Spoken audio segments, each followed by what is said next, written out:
Strictly speaking, a serial killer is someone who murders at least two people in separate events that occur at different times. While serial murder is not formalized by any legal code, the crimes of serial killers have often been seized on by the media and the public consciousness, especially in cases where there are many victims or the murders are carried out in gruesome fashion. The following list explores some of the most notorious serial killers the world has ever known. Let's talk about 7 of history's most notorious serial killers. Number 7 is Jack the Ripper. We call him Jack the Ripper, but we don't really know who the person behind one of the older and most notorious murder sprees was. The killer appeared in London's Whitechapel district in 1888 and murdered 5 women, all prostitutes, and mutilated their corpses. Police surmised the killer was a surgeon, butcher, or someone skilled with a scalpel. The killer mocked the community and the police by sending letters outlining the acts. Although many suspects have been named over the years, the killer has never been identified. Number 6 is Jeffrey Dahmer. Jeffrey Dahmer started killing in 1978, just 18 years old, and wasn't arrested for murder until 1991, after a would-be victim escaped and led police back to Dahmer's Milwaukee, Wisconsin home. It was there that some of the gruesome details of his life of killing were seen via photos of mutilated bodies and body parts strewn across the apartment. He even had a vat of acid he used to dispose of victims. In all, Dahmer killed 17 people, mostly young men of color. He served time in prison twice, the first time for molestation and the second time for murder, and was killed by a fellow inmate in 1994.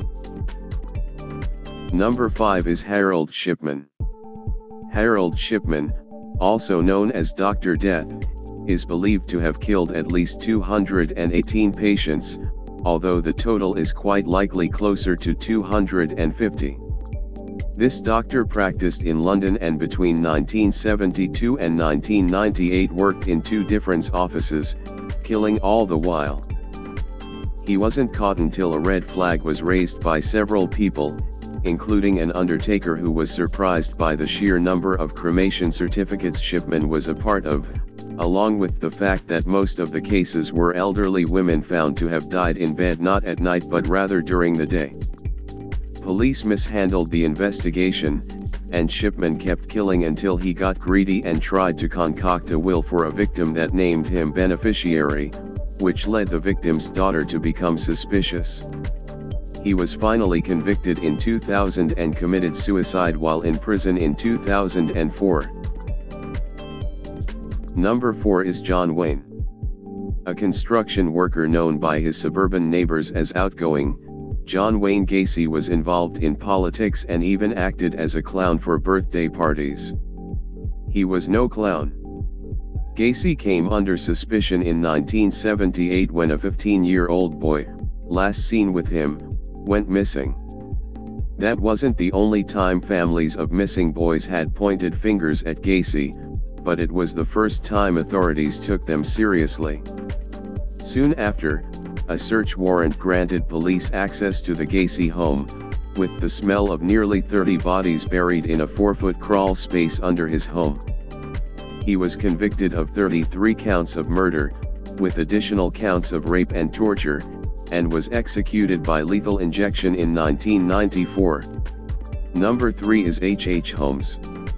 Chicago has had its share of killers, but perhaps none more haunting than H. Holmes, the pharmacist who turned a hotel into a torture castle. Ahead of the 1893 World's Fair, Holmes moved to Chicago and started outfitting a 3-story hotel with all manner of nefarious contraptions, including gas lines, secret passages, and trapdoors, hallways to dead ends, chutes to the basement, soundproof padding, and torture devices strewn throughout a maze. The gas allowed Holmes to knock out his guests before the worst of what was to happen came next, often on his surgical tables.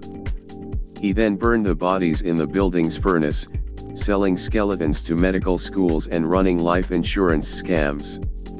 In all, he copped to more than 30 murders found only after a fellow scammer turned him in for falling short on a financial agreement before he was hanged in 1896. Number 2 is Pedro Lopez. One of the world's most prolific serial killers might still be out there. Pedro Lopez is linked to more than 300 murders in his native Colombia and in Ecuador and Peru. At least 1/3 of those murders were tribal women.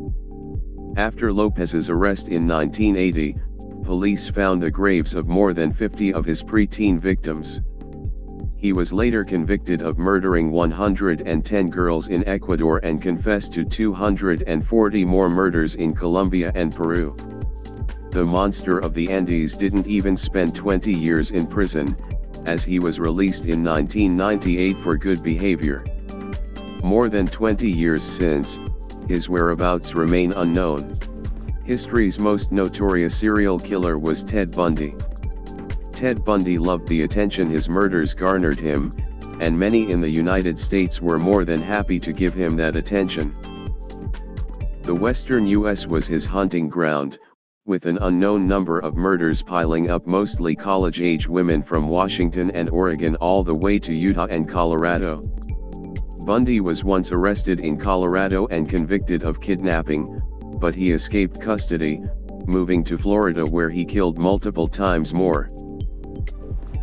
Bundy's final arrest and its aftermath captured the attention of the nation, as the accused murderer acted as his own lawyer during what is believed to have been the first televised murder trial, welcomed interviews, and boasted of the fans he had created.